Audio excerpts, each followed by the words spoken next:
3 minute की report देख लीजिए, फिर अग्निपथ पर कोई रिपोर्ट देखने की जरूरत नहीं पड़ेगी। सेना की नौकरी छोड़कर भागने वालों की संख्या देखकर आप कहेंगे अग्निपथ ही भविष्य है। जिस फॉर्मूले से देश ने मोदी को पीएम बनाया, उसी फॉर्मूले से अग्निपथ का आइडिया आया।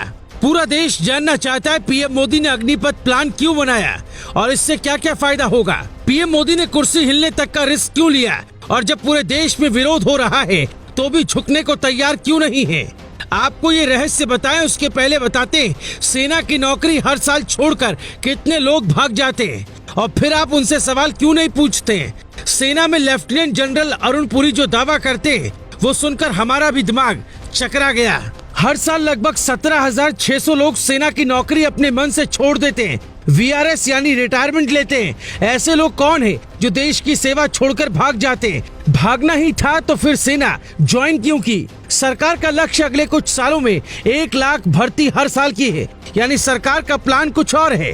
फिलहाल देश में सैनिकों की औसत उम्र 32 साल है। सरकार इसे 25 से 26 साल करना चाहती है। आने वाले वक्त में जो हालात बन रहे हैं उसमें तकनीक की जरूरत पड़ेगी।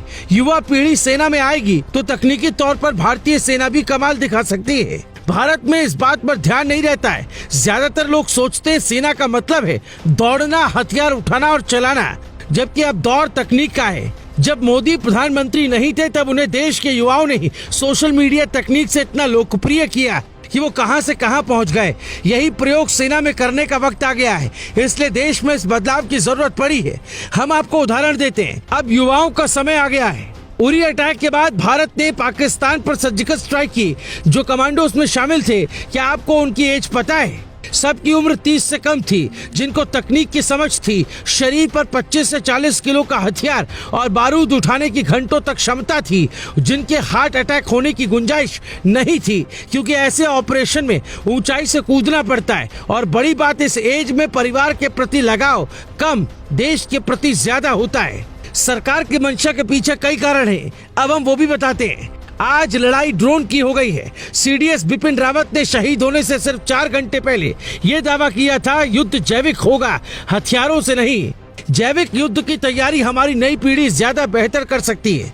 हमारे देश में सेना को इमोशनल एंगल से देखा जाता है।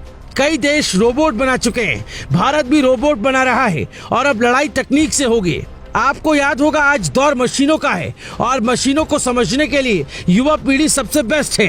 इसलिए सरकार 17.5 से 23 साल के लोगों को भर्ती करेगी। 10,000 सैनिकों को रखकर बाकी को रिटायर कर देगी, यानी हर साल आपको 10,000 17 से 23 साल के सैनिक मिलेंगे। जिस सेना के पास ऐसी ताकत हो वो कुछ भी कर सकती है। ज्यादातर लोग आपको बता रहे हैं कि 4 साल बाद कितना पैसा होगा, लेकिन हम आपको बता रहे हैं 4 साल बाद देश कहाँ होगा। मार्च 2020 में थल सेना प्रमुख रहे जनरल MM नरवणे ने 2 टूक अंदाज में एक बात कही थी। 20वीं सदी के बड़े जंगी हथियार जैसे युद्धक टैंक और लड़ाकू विमान अब बीते जमाने की चीज बनते जा रहे हैं। भविष्य में होने वाली जंगों में फौज की तादाद के बजाय तकनीकी श्रेष्ठता की लड़ाई जीतने का अहम कारक बनकर उभरेगी। फौजी ढांचों के भौतिक स्वरूप की अहमियत कम होती चली जाएगी। जिसकी सेना तकनीक से जितनी स्मार्ट होगी वो देश उतना मजबूत होगा। भारत में आजादी के बाद राष्ट्र भावना को पैदा नहीं किया गया, यहाँ निजी हितों की बात हुई। यही कारण है कि हम कई देशों से पीछे हैं। अभी दुनिया के 80 देश ऐसे हैं जहाँ सेना में नौकरी करना अनिवार्य है। दक्षिण कोरिया, उत्तर Korea, Russia, Israel, Brazil, Turkey, Norway और फिनलैंड में सेना में जॉब जरूरी है। इन देशों में 18 से 27 साल के युवाओं को एक निर्धारित समय के लिए सेना में भर्ती होकर देश की सेवा करना होता है। छोटा देश है ऑस्ट्रिया, वहाँ सेना में हर नागरिक नौकरी के लिए जाता है। 1.5 साल बाद ही वो सेना छोड़ सकता है।